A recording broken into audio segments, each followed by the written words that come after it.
गुरु की प्यारी सात संगत जी, धन कृपाल। गुरुमत सिद्धांत पाणी परम संत कृपाल सिंह जी महाराज। इसमें महाराज जी बताते हैं कि प्रेम क्या है। प्रेम परमात्मा का रूप है।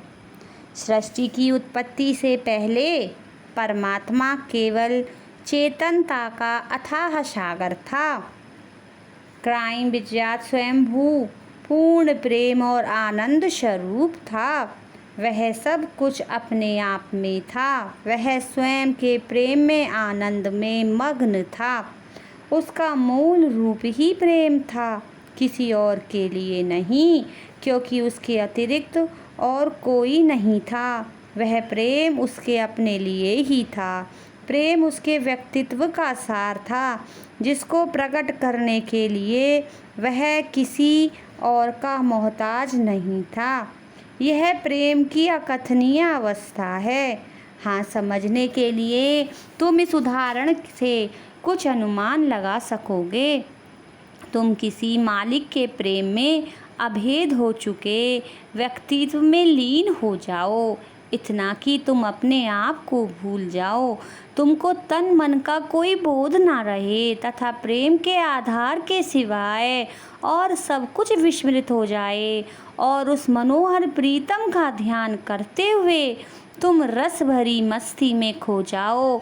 यहाँ तक कि मैं, तू और दो होने का भाव का ध्यान एकदम ही उड़ जाए और तुम प्रेम में आनंद के स्वरूप ही बन जाओ। उस अवस्था का तुम किन्हीं शब्दों में भी वर्णन नहीं कर सकते, क्योंकि परमात्मा प्रेम है और प्रेम ही परमात्मा है। वे दोनों एक रूप हैं तथा अकथनीय हैं। परमात्मा अपने आप में अथाह और अपार प्रेम का आनंद और शांति में गहरा सागर है, जिसका अनुमान हम संसार के किसी भी सुख अथवा आनंद से नहीं कर सकते। प्रेम एक ऐसा भाव है जिसका विवरण लिखने या बोलने में नहीं आ सकता। यदि वर्णन करना ही हो तो हम इसको एक चुंबकीय आकर्षण कह सकते हैं, जो एक प्रबल शक्ति है। वह सृष्टि के आदि से है। इसका प्रभाव संपूर्ण स्थूल और सूक्ष्म वस्तुओं में, चाहे वे दिखाई देती हों या नहीं, उपस्थित है। इसी के कारण सब भिन्न भिन्न अंश एक दूसरे को आकर्षित कर रहे हैं तथा संसार कायम है। प्रेम आदि में था और सब उसका पसारा है। परमात्मा प्रेम है। प्रेम आदि में था। प्रेम से ही सब कुछ प्रकट हुआ। यह सब पसारा प्रेम का ही है। प्रेम के द्वारा ही हमको यहाँ भेजा गया और फिर वापस लौटा कर ले जाने वाला भी प्रेम ही है। प्रेम का धर्म ही वास्तविक धर्म है। जो इस पर चल रहा है वह सही मार्ग पर चल रहा है। शम्स तबरेज साहिब इश्क की तारीफ करते हुए फरमाते हैं कि कुफ इस्लाम को ना मानना, और इस्लाम तो अभी जाहिर हुआ है, पर इश्क और मालिक तो सृष्टि के उत्पत्ति के दिन से भी पहले थे। इसलिए अगर कोई काफिर इश्क के द्वारा मारा जाए तो उसको काफिरों में ना समझ। प्रेम आनंद का स्रोत और तन्मयता की अवस्था है। यह हृदय समर्पण का नाम है। संसार में जो कुछ भी अस्तित्व में आया है वे प्रेम से रहित नहीं। हम किसी वस्तु को तभी पूर्णतया जान सकते हैं जबकि उसके साथ हमारा अंशा अंशी भाव हो। प्रेम अपनी उच्च तथा वास्तविक अवस्था में पूर्ण आनंद का स्रोत है। इसलिए परमात्मा के प्रेम के रंग में आनंद ही आनंद तथा एक रस एकाग्रता ही एकाग्रता है।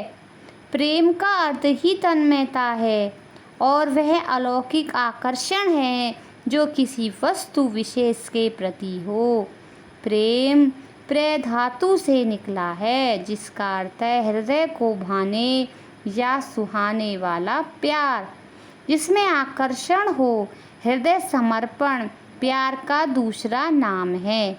दिल के देने को हृदय समर्पण कहते हैं। दिल किस प्रकार दिया जाता है? शौक के साथ किसी की ओर पूर्ण तवज्जो भरी निगाह करना और शुभ भावना की मानसिक धारा को बार बार उसकी ओर मोड़ना। उसकी त्रुटियों तथा दोष पर दृष्टि न डालना। केवल उसको ही अपनी भाव भरी रुचि का अधिकारी समझना दिल का देना है। आशिकी किसको कहते हैं? वह अपने प्रीतम का बंदा बन जाना और दिल को उसके हाथ में देकर खुद हैरान फिरना है। प्रेम का स्वाभाविक गुण एकाग्रता में याद है। अतएव जहाँ प्रेम होगा वहाँ एकाग्रता होगी। एकाग्रता के बिना कोई शक्ति कार्य नहीं कर सकती।